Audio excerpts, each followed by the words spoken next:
Hey guys, look, it is just a fact. If we want to be more competitive in today's tennis game, we have to have a good volley. In fact, Craig O'Shaughnessy did some match tracking, and what he found was that players who played the point from the back of the court, they only won a little over 40% of their points. On the other hand, if they came into the net, that 40% jumped up to close to, wait for it, 70%. Now, you don't have to be a rocket scientist to know that it's better to win 70% as opposed to 40%. So today, my friends, we are talking all things volley. So if you're ready for that, sit back, buckle up, because we are jumping on in. All right, so let's start with the basics. What is a volley? Well, a volley is simply when you take the ball out of the air without that ball bouncing, and usually you're closer into the net. And what that does is that causes all sorts of problems for your opponent. For example, number one is it just takes away time from the opponent. And if they don't have time, they can't think, they can't process, and they can't get to the ball. All of that is really good for you. Number two, it allows you to shorten points, which could be a key tactic in your game. Number three is it adds a lot of pressure. Sometimes when the opponent sees you at the net, now they're thinking they have to thread the needle, so they go for the line, and they're very likely to miss that. They're not too good at lobbing, or they just have to go through you. Whatever the case, that adds pressure, and someone hitting under pressure is much more likely to commit an error. And number four, which is my favorite, by coming into the net, you now open up all of these angles, and there's just no way that anyone can cover the whole court when you have that much angle to hit it into. So in summary, there are a lot of good reasons to come into the net. So let's go ahead and talk about the grip. All right, now when we're talking grips, let me just warn you now, it is a deep well. Back when I started playing tennis, I only heard of one grip, and that was the Continental. And the Continental is a great grip, but the longer I played and I started to study the pros, I found that some used it and some didn't use it, and that there were more options out there. So what I'm gonna do is I'm gonna present you with some of the most popular options when it comes to grips. And then my hope is that you will get out on court and you'll try them out so that you can pick the one or ones that are best for your game. Because the truth is that there are several within the acceptable range for a good solid volley. So in order to proceed, we need to understand the tennis racket. You see, your tennis handle is comprised of 8 bevels. You have 360 degrees, 8 bevels. What that means is that each bevel is 45 degrees. Now that might not sound like much now, but if you remember that the tennis ball goes to where the strings are pointing, 45 degrees could make a pretty significant difference. It will affect where your contact is, the trajectory of the ball, so it does matter. So we have these 8 bevels. If you hold your racket out like this, that top bevel right here, if you are a righty, is 1. If you go just to the right of it on that slanted bevel, that's bevel 2. And then the flat bevel is 3, and the undersided slant is 4, and then you keep on going. Well, in the realm of volley, you have an acceptable range typically from bevel 1 all the way over to 3. So now that we know that, let's talk about the Continental grip. The Continental grip is all about bevel 2. So if you take your pointer pad right here and you draw a line from your pointer pad down to your heel pad, and that line just cuts across right here. If you take that line and you put both your pointer pad and your heel pad on the second bevel, you now have a Continental grip. This is also called the hammer grip because it's kind of like you're hammering. This is the standard method taught by most coaches out there. And the reason is that it has a distinct advantage that no other grip has, and that is it's a one-stop shop. You get that Continental grip and you are set for your forehand volleys, your backhand volleys, your overheads, and of course it's the grip you're using for your serve. You could go serve, slice, volley, volley, overhead, the point's over, and you never had to change your grip one time. That's pretty convenient. Now, on the other hand, there are plenty of players who don't like that continental so much, largely because in their mind, especially on the forehand side, when they go to hit that forehand volley, if I'm just really nice and relaxed right here, when I go to put that racket out like this, even with a shoulder turn, you see the strings are naturally facing cross court. And if I turn sideways, you see that there's a very good tendency for the strings to open up too much. What that means is that in order to get the ball to go straighter out and or down the line, they feel like they really have to maneuver that wrist and arm into an uncomfortable spot. So their answer is, rather than staying on bevel 2, watch this, they're going to turn it a little bit more to bevel 2.5. Not bevel 2, not bevel 3, but right in the middle. I think this is called the Australian grip. So the advantages to the 2.5 grip or the Australian grip is that it puts a little bit more mass of the hand behind the racket. So you have more support, you have more stability going through the ball. On top of that, because the racket face is less open and it's more squared, you can drive the ball better, and it's a little bit less difficult to go down the line. And then the last option is Vic Braden was a huge fan of the Eastern forehand grip. If you take that line right there and then put it on the flat bevel, this is an Eastern forehand grip. And Vic Braden said, we need to be volleying because it squares that face up so beautifully. A lot of people feel like that's the ultimate in comfort, that's the ultimate in stability, because you have your whole hand behind the racket. But there's kind of your acceptable ranges on the forehand side. Now the downsides, because I talked a bit about their positives. The problem is that all the benefits that come from an Eastern here, if you try and volley with an Eastern on the backhand, you're gonna have all of that open face, lots of problems. It's certainly doable because there is no wrong grip, but there are better grips. But what a lot of pros do is they'll just switch their grip. So you might do an Eastern forehand or an Australian here, and then a continental on the backhand. But guess what? There are some players who take it even further on the backhand side, and instead of bevel 2, they'll actually go to bevel 1.5. And just to take the madness even further, there's another type of grip called a composite grip, which a lot of people use. And that's where players put their pointer pad and their heel pad on 2 different bevels. For example, I might do an Australian, a 2.5 grip with my pointer pad, but my heel pad is actually on a continental. So this is a really deep well, and in fact, in the comment section, tell me what grip you play with.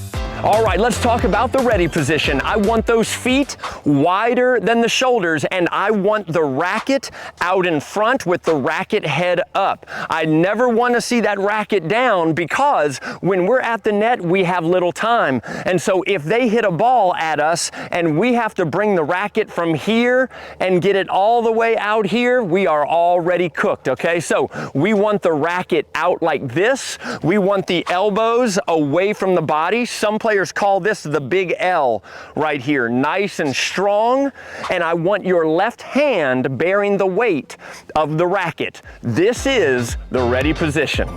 Now, believe it or not, the split step is one of the most misunderstood aspects in the game of tennis, but especially at the net. So listen, when you're thinking split step, you already know to get in the ready position. But what I want you thinking further is when am I supposed to split step? Well, I want you to begin to initiate that split step right before they're making contact, because I want you at the apex, at the height of your jump, as they're making contact, okay? So they are getting ready to hit it, I split step. They are making contact as I'm in the air, and then as I'm coming down, the ball is coming off of their strings. And in that magic moment, the brain is processing. I'm seeing where it's going, the spin, the speed, the depth, the height, all of that good stuff. So as I'm coming down, I'm actually preparing my body to spring.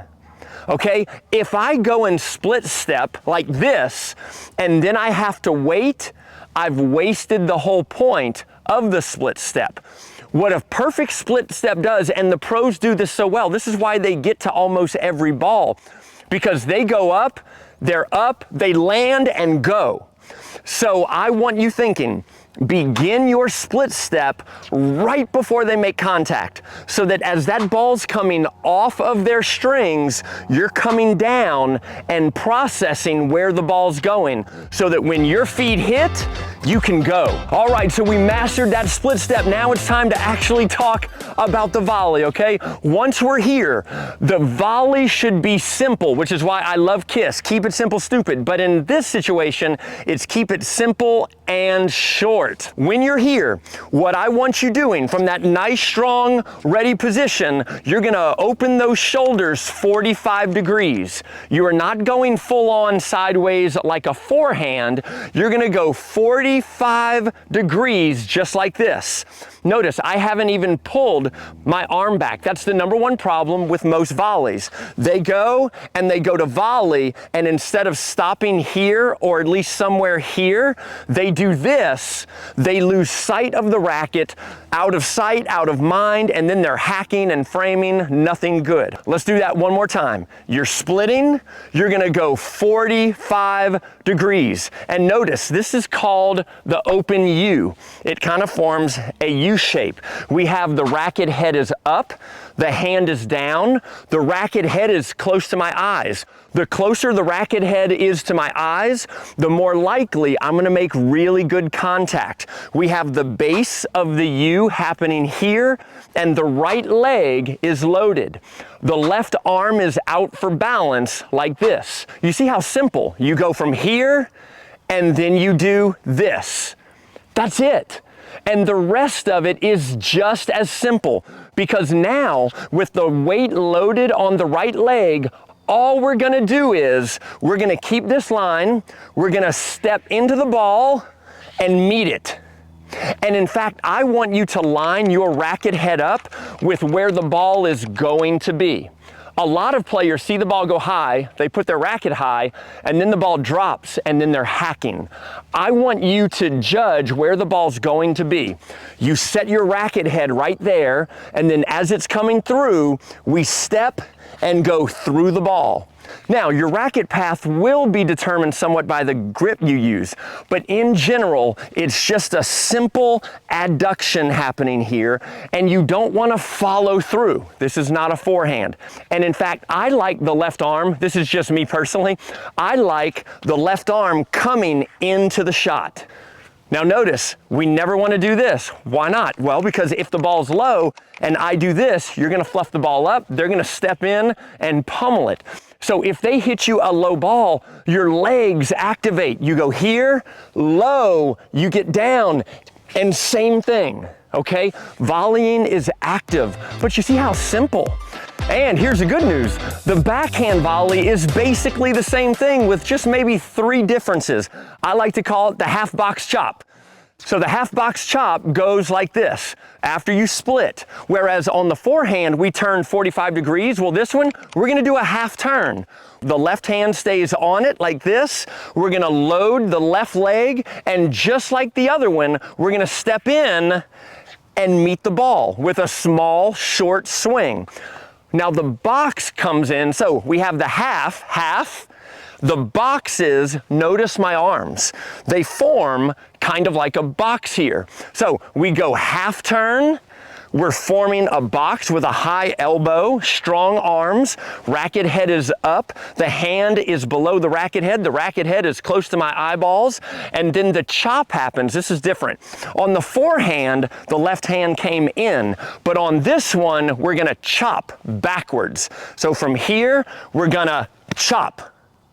This is for balance, this is for power. We go half, box, and then chop with that left hand. Watch all the pros, everybody does this. The left hand goes out like that. So see, the secret to a good volley is we keep it simple, we keep it short. Now, everybody who teaches the volley teaches this forward movement.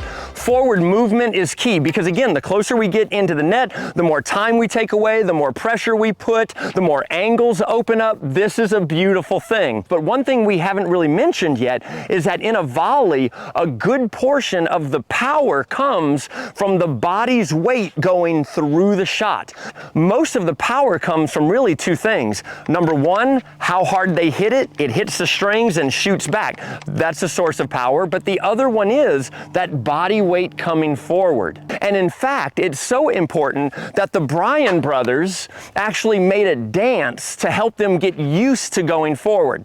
Now, before I show you that dance, let me just put this caveat. Listen, there are some volleys we don't have time to move forward. So all of us teach this because that's ideal, but there are sometimes you split step, that ball's coming at you, you're just doing this or a back step or a side step.